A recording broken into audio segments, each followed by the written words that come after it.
Madam President,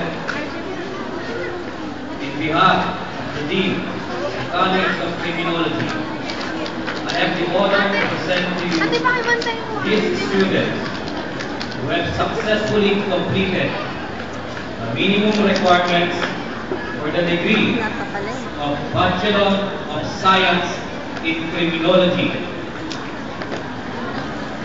I am also presenting to you names of these candidates for appropriate charges and future reference.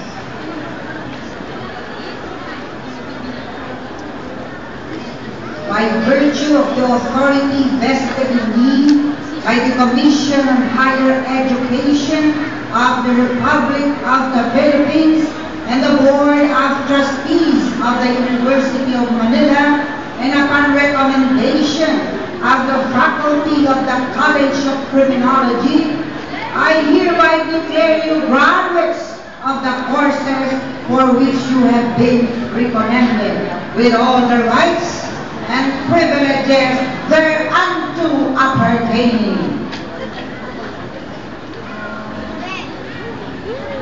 Candidates for the degree of Bachelor of Science in Criminology.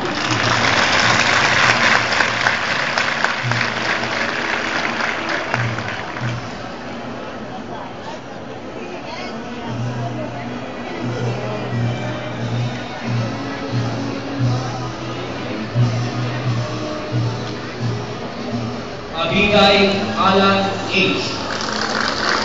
Aguilor Yonimar H. Agustin Mark Anthony A. Almasad Alvin Paul Errol F. Asuncion Frederick Paul B. Aureliano Emiliano Jr. B.